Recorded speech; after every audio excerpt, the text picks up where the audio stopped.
Okay. Right. I want to talk about another area actually. We've not it's not on the list.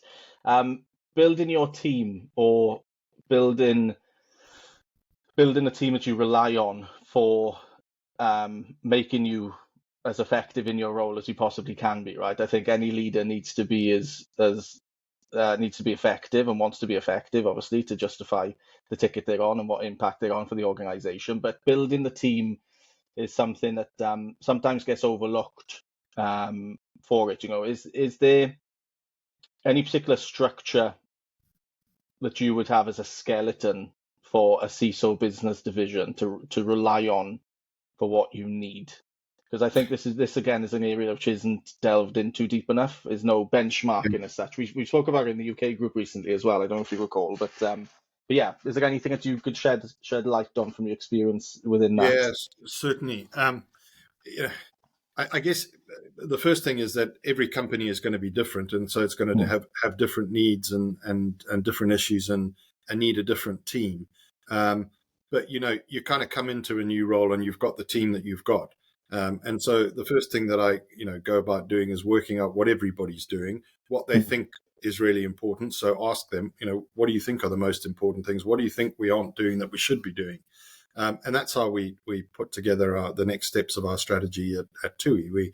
We all listed down what we thought the top 5 things were, and we put them into the mix, and we started to talk through them and work through them, and we got down to a list of priorities. And I think that adage that we talked about is you've got lots of clever people around you, and that you've got lots of diversity around you. Diversity is easy to come by. What's not so easy is the inclusion part, right? So ask them. Get their opinions, and so that's how I start. I go about finding out where people's strengths are. Are they doing the work that's their strengths? So we reorganized ourselves at TUI because we had people that weren't enjoying what they were doing but had other strengths, and we had a need. So we did a little bit of that reorganization. We did a little bit of breaking down some barriers, which were, well, not all the people that were in my team reported to me. So that's okay. But let's agree some common objectives, right? Are we all comfortable that these are the common objectives? Yes, we are. Okay. Well, then don't you think you should reflect those in what your individual objectives? Yeah, well, of course we should. Okay, well, let's go about doing that. I'm not your line manager, but let's go to your line manager and get that put in. So, doing a little bit of that, influencing across the network as well. And then working out where you've got the gaps. So we didn't have a head of network security, and, we certainly had, we had a risk that we didn't know as much as what we needed to about, what our risks were. And so one of the network guys was about to leave, and, one of my team tapped me on the shoulder and said, Fred's about to leave. He's quite good. Shouldn't we get him into our team? And absolutely, we should get him into our team. We created a new position and we brought him in.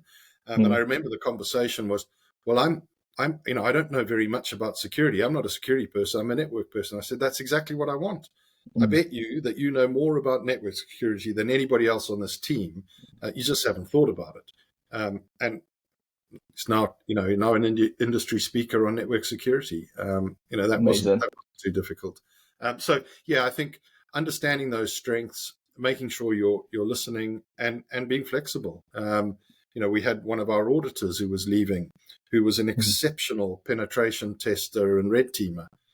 We created a red team role and brought him in, and gave him free license to do what he thought he needed to do. And I think that's the other thing is to, we had a really relatively flat structure. I think I had 11 people reporting to me directly or indirectly, which was too many people.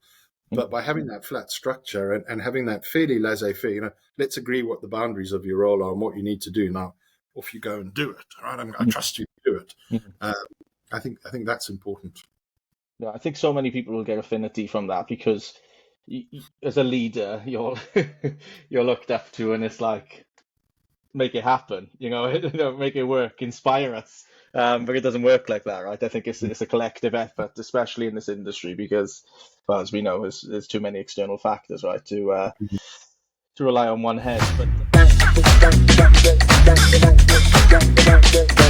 important. That's great, Nick. I really appreciate your time, mate. Believe it or not, this is the first time we've spoken, and we're on like a house on fire, so that's great. So I really appreciate it, mate. And yeah, look forward to meeting you in person in the not too distant future, mate. But thanks for Lovely. your time. Thanks for your Thanks. Yeah, authenticity on appreciate this. it. Really appreciate it. Thank you for giving me the opportunity. No, anytime, mate. Really appreciate it. Yeah. Thanks to all the listeners. Hope you enjoyed. Take care. Cheers, everyone.